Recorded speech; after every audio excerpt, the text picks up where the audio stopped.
गम गणपतये नमः। श्री गुरुभ्यो नमः। 32 गणपति का बारे में जानते हुए आज का दिन 12वां गणपति, जिसका नाम है लक्ष्मी गणपति। यह लक्ष्मी गणपति का आराधना हम कहीं जगह पे सुनते हैं, जहाँ पर मंत्र आप में भी बहुत लोग सुने होंगे। ओम श्रीम ह्रीम क्लीम ग्लौम गम गणपतये वर वरद सर्वजनम में वशमानय स्वाहा। इतना बड़ा मूल मंत्र को ये गणपति का आराधना में यूज करते हैं, प्रयोग किया जाता है। और विशेष रूप से इस गणपति का मंत्र का आराधना, लक्ष्मी गणपति का आराधना करने वालों के लिए अष्टैश्वर्य प्राप्ति के लिए, अष्टलक्ष्मी का कृपा के लिए प्रार्थना किया जाता है।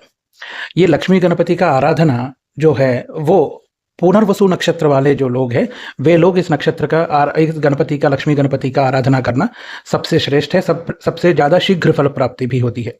उसके सिवा जो व्यापार में या जीवन में कष्ट में है, जो धन के बहुत कमी है, ऋण से ग्रस्त है, उसके लिए दो गणपति है इस 32 गणपतियों में। एक गणपति है ऋणमोचन गणपति, एक गणपति है लक्ष्मी गणपति।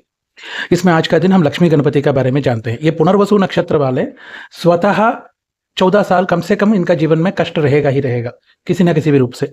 बहुत दुर्लभ जातक होती है जहां पर योग बहुत अच्छा होकर के कष्ट कम हो जाए। जैसे 100 में से 5 या 6 लोग ही होंगे। बाकी 95% लोग पुनर्वसु नक्षत्र वालों के लिए जीवन में कहीं सारे अनजाने कष्ट आ जाती है, जो कि रोक नहीं सकते हैं, कंट्रोल नहीं कर पाते हैं। वो भी जिम्मेदारी के कारण, संसार का, परिवार का जिम्मेदारी के कारण या खुद का गलतियों के कारण। तब ये लक्ष्मी गणपति का आराधना कैसे करें? तो उसके लिए किसी गुरु के पास आशीर्वचन लेकर के, वस्त्र, तांबूल, फल, दक्षिणा इत्यादि समर्पण लेकर जाकर के, उनको नमस्कार करके, एक चतुर्थी का दिन उनसे प्रार्थना करके ये उपदेश लेना पड़ता है लक्ष्मी गणपति का, जो विशेष मंत्र है। वो विशेष मंत्र को उपदेश लेने के बाद हर दिन सुबह समय में 4444 बार अर्थात 44 माला करना होता है। कितना दिन के लिए? 116 दिन के लिए। पहले 100 दिन के लिए 44 माला करना पड़ता है, फिर 10 दिन के लिए 44 माला का हवन करना पड़ता है, फिर 5 दिन के लिए 44 माला का गणेश जी का दूरवा से अर्चना करना पड़ता है, फिर 16वां दिन अन्नदान करवाना पड़ता है। जो भी, जहाँ पर भी आप हो, जहाँ गरीब ज़्यादा रहेंगे वहाँ पर जाकर के, या बच्चों का अनाथ आश्रम में जाकर के अच्छे से बढ़िया से गणेश जी का प्रार्थना करके अन्नदान करना पड़ता है। तब जाकर के मंत्र सिद्धि होती है, क्योंकि ये सर्वसाधारण रूप से सिद्धि नहीं होती है। लक्ष्मी गणपति का मंत्र जो है जन्म जन्मांतर से किया हुआ पापों के कारण, कई सारे प्राप्त श्रापों के कारण, पितृश्राप हो, स्त्री श्राप हो इत्यादि श्रापों के कारण, या जातक से कोई बाधा है बहुत बड़े बड़े रूप से, उन बाधा विमोचन के लिए ये अनुष्ठान तुरंत रामबाण जैसे काम करती है। रामबाण आप जानते हो ना, श्री राम भगवान का जो बाण है, उसके सामने किसी भी तरह का, कोई भी तरह का शक्ति खड़ा नहीं रह सकती है, इंक्लूडिंग ईश्वर सहित परमेश्वर भी उसके सामने खड़ा नहीं रह पाएंगे। यह है राम भगवान का शक्ति। उतना शीघ्र फल और उतना अप्रतिहत शक्ति मिलती है जो लक्ष्मी गणपति का आराधना से।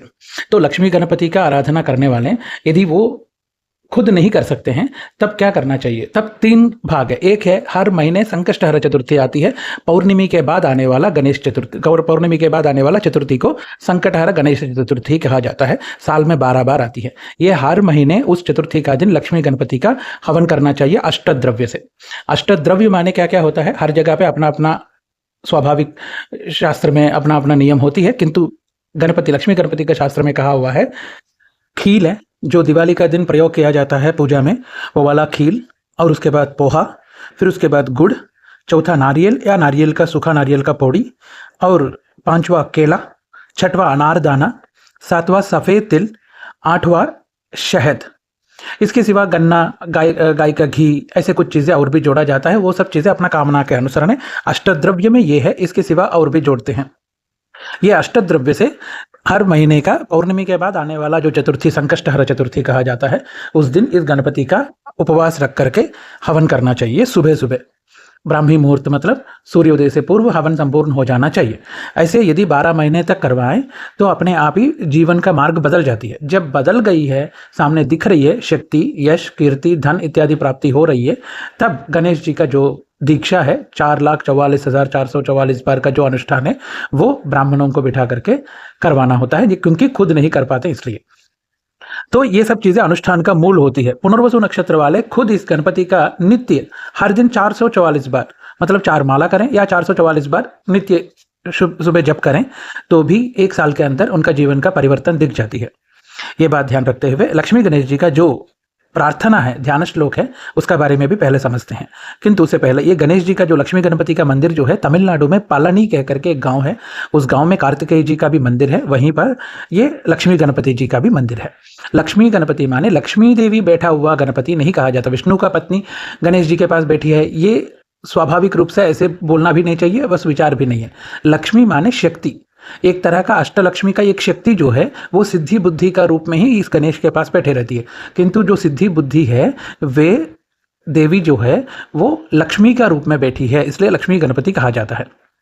तो इनका ध्यान श्लोक जो है, ध्यानम बिभ्रान शुक बीजपूर कमलम माणिक्य कुंभांकुशान पाशम कल्पलतांच खड्ग विलस ज्योतिषुधा निर्झरः श्यामेनात्त सरोरुहेण सहितो देवीद्वयेनान्तिके गौरांगो वरदानहस्त सहितो लक्ष्मी गणेशो वतात। यह गणपति जो है बिभ्रान, हाथ में अलंकार करके रखे हैं। क्या क्या है? शुका माने एक पक्षी, जो हम लोग साधारण भाषा में कहना हो तो छोटा सा एक बर्ड है जो कि इच्छा पूर्ति करने वाला बर्ड को शुका कहते हैं वो। और बीजापूर, अनार एक हाथ में, फिर कमलम, कमल को एक हाथ में, माणिक्य कुंभांकुशान, माणिक्य कुंभम माने कई सारे रत्नों से भरा हुआ कलश को हाथ में रखे हुए हैं। फिर उसके बाद अंकुशान, चाबुक को एक हाथ में रखे हुए हैं। फिर पाश को एक हाथ में, कल्पलतांचा, कल्पतरु के बारे में हमने इससे पहले भी समझाए थे। कल्पतरु वृक्ष होती है जो इंद्र के पास रहता है, उस पेड़ के नीचे जो भी प्रार्थना करोगे वो प्रार्थना फुलफिल हो जाती है। वैसे जो कल्पलता है उसका एक छड़ी हाथ में रखे हुए हैं, साथ में खड्ग को भी हाथ में रखे हुए हैं। खड्ग को हाथ में रखेंगे। विलस ज्योति सुधा निर्झरः, उस ये सारे अलंकार के साथ एक तरह का प्रज्वलित मान रूप से, मतलब एक दिया जलाने से, जैसे अंधेरे में दिया जलाने से जो लाइटिंग आती है उस उतना ज्योति रूप में दर्शन देते हुए निर्झरः, एकदम गंभीरता के साथ बैठे हुए हैं।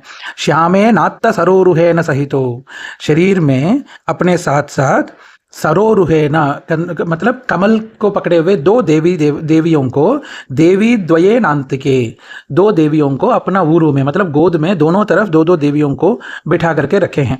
गौरांगा, वो देवी भी गौरी का रूप में मतलब लक्ष्मी का रूप में सफेद रंग में दर्शन दे रही है।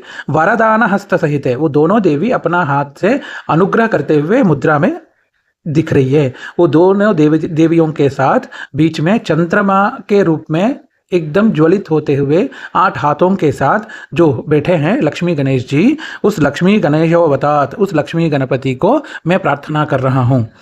ऐसे इस ध्यान श्लोक का मीनिंग है। इनका जो मंत्र है, ओम श्रीम गम लक्ष्मी गणपतये नमः, ओम श्रीम गम लक्ष्मी गणपतये नमः, ओम श्रीम गम लक्ष्मी गणपतये नमः।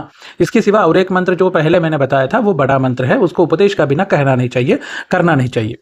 किंतु ये मंत्र जो छोटा सा मंत्र है इसको सरल मंत्र कहा जाता है लक्ष्मी गणेश जी का। इस मंत्र से भी वही फल प्राप्ति है।